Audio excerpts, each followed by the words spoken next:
Yes, so here are the top 10 biggest mistakes I see students make in the B2 first, C1 advanced and C2 proficiency writing tasks. Some of them might be small. You might not even notice, but they are really important. So let's fix them. The first and most crucial mistake you are all making is not answering all parts of the question. Always read the full task at least twice and underline key points. What questions you need to answer, what topics you need to discuss, or if you should add your own opinion, or what exactly you must do. And so, yeah, if you have them underlined, you can just tick them off as you write, and it will be very simple and easy for you. The second huge mistake is not using clear paragraphs and structure. Always plan before you write, because that way you can plan your structure, and when you write, it's much easier for you. You don't even have to think about that. Always use between 3 and 5 paragraphs, depending on the length, style and level, and stick with one idea per paragraph. Don't mix it up or just make it very confusing, because that way the examiners won't know what you were trying to say. And well, that's not a good thing. So maybe one paragraph for introduction, then advantages, disadvantages, suggestions and conclusion. Simple as that. By the way, if you want personalized feedback on every writing task and you want to finally master Cambridge writing,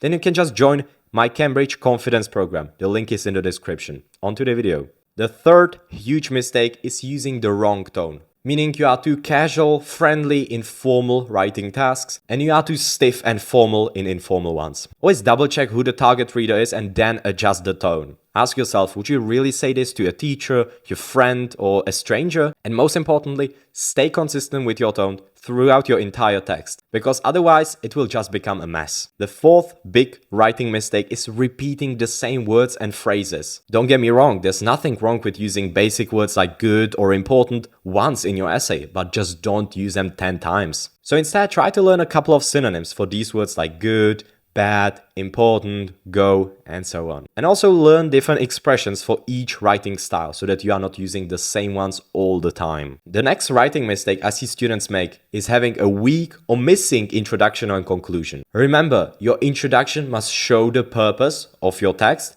and maybe hook the reader if it's one of those more engaging styles like articles or reviews. And then in your conclusion, you must summarize your text, maybe give your opinion or recommendation and suggestion. That depends on the style, but always include it. The next big mistake is not including titles when it's required, for example in reports, proposals, reviews and articles. This one is a very quick and simple fix. Your title doesn't have to be super creative or original. Just needs to be something simple that shows what the text is going to be about. For your reviews and articles, it can be a bit more catchy, but for proposals and reports, just stick with something informative and simple. The seventh huge mistake is giving too much personal opinion in tasks like reports or essays. These tasks require a very neutral and impersonal tone. So you can use phrases like "it is widely believed" or "the data shows" in reports, for example. You might include your own opinion in the very conclusion, but just don't put "I think" in every other sentence. Then mistake number 8, and this is a big one. These are unclear or run-on sentences. Use punctuation and linkers to break up long ideas. Always remember that overly complex or complicated sentences don't equal higher marks. Your text must be easy to read. It must flow. And this brings me on to the mistake number 9, missing linkers and connectors. Using cohesive devices effectively can really level up your writing. Seriously. So start using a couple of phrases like moreover, however, on the other hand, just to connect your ideas.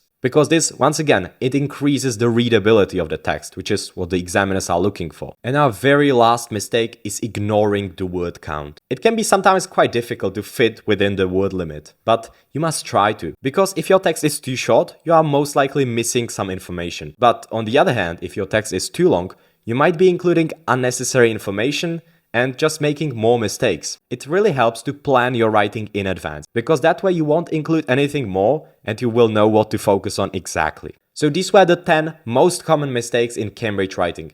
But you're probably making other mistakes too, but you just don't know that because you're not getting any feedback. But there is a simple solution. You can just join my Cambridge Confidence program, where I work with a small group of students, helping them master Cambridge writing and finally gain the writing confidence they need. So if you're interested, you can just join by clicking the link down in the description. I'll see you inside. But remember, I can only work with a small group of students to keep it personalized. If you have any questions or thoughts, just put them in the comments and I'll see you in the next one. Bye bye.